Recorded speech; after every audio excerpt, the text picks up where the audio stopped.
They tied her to a chair, slapped her, and laughed as her blood ran down her face, thinking she was a nobody. But the moment the police chief walked in and saw her, he froze. She wasn't just anyone. She was sent undercover to investigate internal corruption. What happens next will leave you speechless. A young black woman sat in the middle of the gray interrogation room. Her hands were tied behind her back with rough rope. Her face was bleeding, thick red blood running down her face and onto her shirt. She looked like she hadn't moved in hours. Her name was Janelle Carter. She didn't say a word, not when they yelled, not when they cursed, not even when the slap came so fast her head snapped sideways. She just sat there, breathing. 3 white officers stood around her, boots heavy on the tiled floor.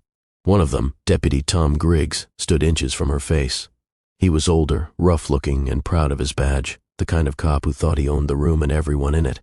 You think staying quiet makes you smart? He barked, jabbing a finger in Janelle's face. You people always act like victims, but I know what you did. Janelle didn't flinch.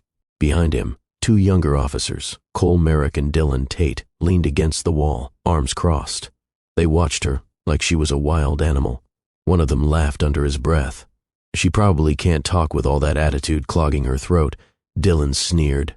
Tom Griggs walked in circles around Janelle like a wolf stalking a lamb. You were near the warehouse. You fit the damn description. What were you doing there, huh? Scouting for your little gang? Stealing car parts? Waiting for a drug drop? No answer. Just silence. Griggs slammed his fist on the metal table hard enough to echo. I said talk. Janelle slowly lifted her eyes. Calm, piercing, controlled, and that made him even angrier. He reached out and slapped her again, this time harder. Her braids swung across her face, and blood from the cut above her eyes splattered onto her jeans. Still, she said nothing. Outside the room, 2 other officers stood by the double glass doors. She's been in there for 3 hours, one said, sipping coffee. Not a single word. You ask me, these folks never talk, always think they're smarter than us. Back inside, Griggs began pacing again. We found your phone near the alley. You got no ID, no prints, dressed like a street rat. Who you working for, huh? Janelle didn't answer. The officer slammed his boot on her chair, knocking it backward. She hit the floor with a grunt, her shoulder landing hard. Griggs leaned down, face twisted with hate. Let me tell you something. You're not walking out of here until you confess. You think you scare me? You're nobody. You're just another loudmouth from the streets. Janelle coughed and looked up. Still no words, but in her eyes, something shifted. They sat her back up, tied her tighter. Dylan brought in a file and slammed it on the table. Says here your name, Janelle, no last name. That it? You think you can play us? You're just some hood rat who got caught in the wrong place. Griggs chuckled. Let's keep her here overnight. Maybe a night in the dark will make her talk. The 3 men laughed as her blood dried, laughed as she sat tied to that cold chair, shivering under the fluorescent light. And all Janelle did was wait. The door swung open. Everyone turned. In walked a tall, broad-shouldered man in a brown suit and polished boots. His badge said, Chief Raymond Ellis. He paused the moment he saw her. His mouth opened. He blinked, took 2 steps forward, then staggered.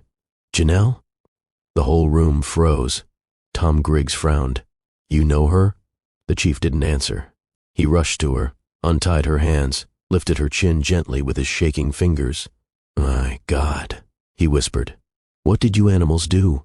Janelle finally spoke, soft and sharp like a razor blade. Took you long enough, Dad. The room turned twice. Griggs stepped back. Wait, she's your daughter? Janelle stood up slowly, her wrists sore and red from the rope.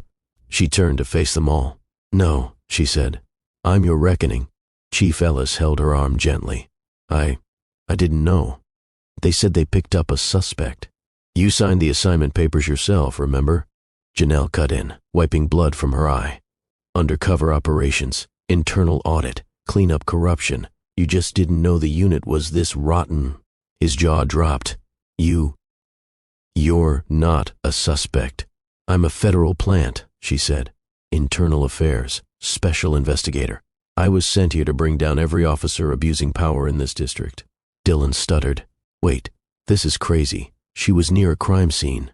Janelle turned toward him, fire in her eyes. I was investigating it, genius. I've been watching you for weeks. The bribes, the harassment, the cover-ups. Griggs stepped forward, rage overtaking reason. No way. This is a trick. You're just some— Shut up, Griggs. Chief Ellis roared, suddenly alive with fury. You laid hands on my daughter. You tied up a federal investigator. You're done. Janelle looked around the room, at the badges, the broken system, and the faces that laughed while she bled. She straightened her shirt, wiped the last of the blood off her cheek, and said clearly, "Effective immediately, every officer in this room is suspended, disarmed, and under federal review. Hand over your weapons and your badges." Silence. Then the chief added, "You heard her." As guns hit the table and badges fell like stones, the screen fades to black. Wait a second. Tell us where you're watching from in the comments. And don't forget to subscribe for more powerful stories like this. The silence in the room was heavier than concrete. Guns had been dropped.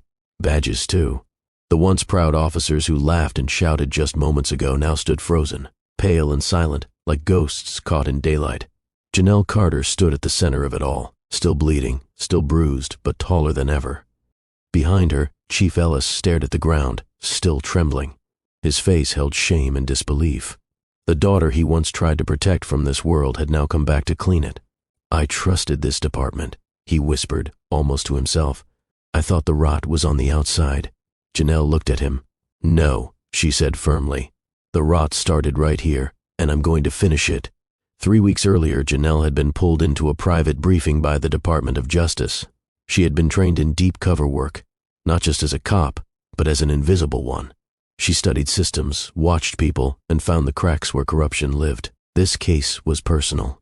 For years, whispers surrounded District 14, a division full of complaints that mysteriously disappeared, people brutalized without cause, and evidence that always went missing. But no one could prove anything until Janelle volunteered. She went undercover as a low-level informant.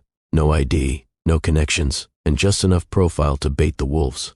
She was dropped off near the old warehouse, tipped off that Griggs and his boys liked to play rough with suspects they didn't like the look of, and she looked exactly like someone they didn't like. Within 24 hours of the incident, Janelle's hidden body cam footage hit federal servers. The video showed everything: the slaps, the threats, the slurs, the laughter. By the next morning, the footage was viral. Headlines read, "Rogue cops torture undercover agent. Police chief's daughter tied and beaten by own officers. Justice finally wears braids and blood." Reporters flooded the department. Protesters lined the streets. Black mothers cried. Fathers clapped in support. Children pointed and whispered her name like she was a superhero. Tom Griggs was the first to go. Fired, stripped, charged with assault, obstruction, civil rights violations, and abuse of power. Dylan Tate and Cole Merrick were next.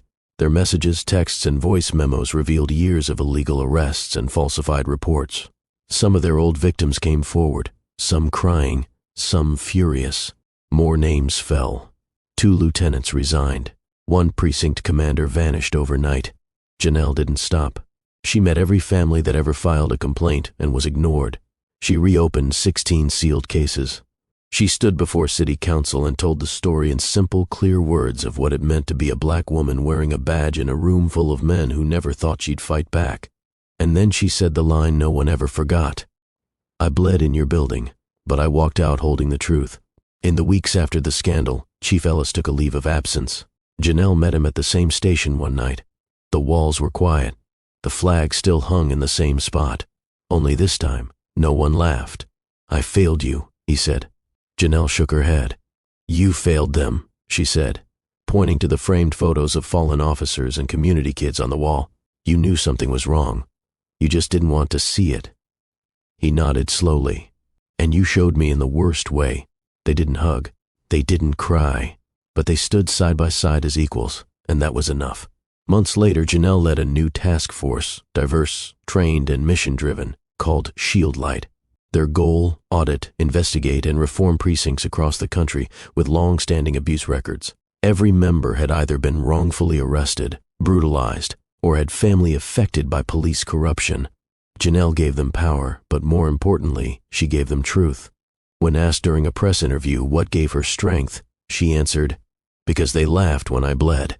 But I didn't bleed alone. I bled for every voice they tried to silence." The final scene shows Janelle walking into a school auditorium filled with black and brown kids. She stands on stage, scars still faint on her temple, badge in her pocket. She says, "Don't ever let someone with a badge scare you into silence. Learn the law, speak the truth, stand tall, because sometimes justice doesn't come from above. Sometimes it comes from you." If this story hit you in the heart, inspired you, or made you think differently, like, subscribe, and share, because these stories aren't just fiction. They're a voice for the unheard.